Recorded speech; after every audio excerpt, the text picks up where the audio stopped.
श्री स्वामी समर्थ. जय श्रीराम. आजच्या व्हिडिओमध्ये आपण रामरक्षा सिद्ध करण्याची कोणती पद्धत आहे ते पाहणार आहोत आणि रामरक्षा वाचल्याने काय फायदे होतात हेही पाहणार आहोत. व्हिडिओ शेवटपर्यंत नक्की पहा. रामरक्षा सिद्ध करण्याची पद्धत. 1.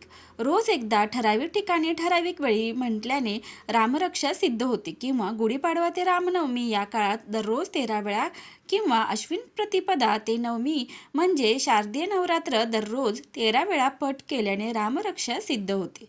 रामरक्षाचे इतर फायदे कोणते? चला पाहूया.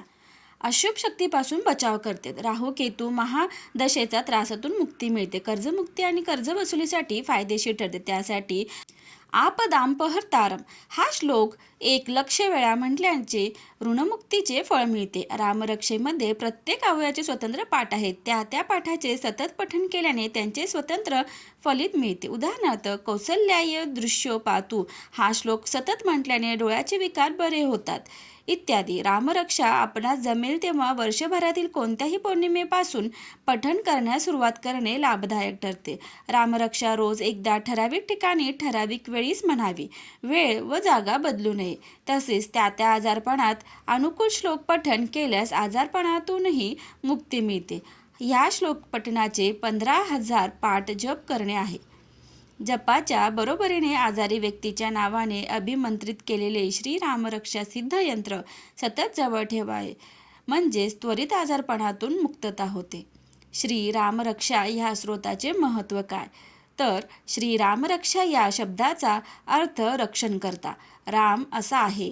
प्रभू रामचंद्रांना मर्यादा पुरुषोत्तम असे म्हणतात. प्रभू रामचंद्राचे चरित्र अवलोकन केल्यास आपल्या असे लक्षात येईल की प्रभू रामचंद्रांनी राजा, पिता, बंधू, पती या सर्व नात्यांनी मर्यादा सांभाळून एक फार मोठा आदर्श घालून दिला आहे.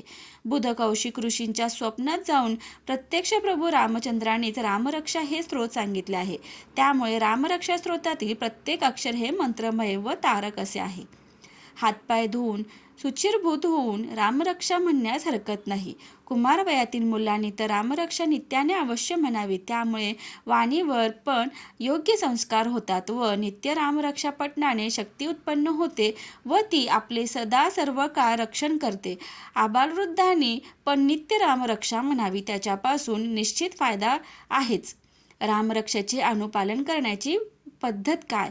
कोणत्याही महिन्याच्या शुद्ध प्रतिपदेपासून सुरुवात करून शुद्ध नवमीपर्यंत हे अनुष्ठान करतात. प्रतिपदेला एकदा, द्वितीयेला 2दा याप्रमाणे चढत्या क्रमाने वाचून रामनवमीच्या दिवशी 9 वेळा रामरक्षेचा पाठ करावा. अनुष्ठान म्हटले की त्याच्या यमनियमांचे पालन करणे झालेच. याचा अनुभव आल्याशिवाय राहत नाही. रामरक्षा हे स्तोत्र अत्यंत प्रभावी असे आहे. माहिती आवडल्यास व्हिडिओला लाईक, शेअर आणि सबस्क्राईब करायला विसरू नका. कॉमेंट करून जय श्रीराम सुद्धा लिहायला विसरू नका. धन्यवाद.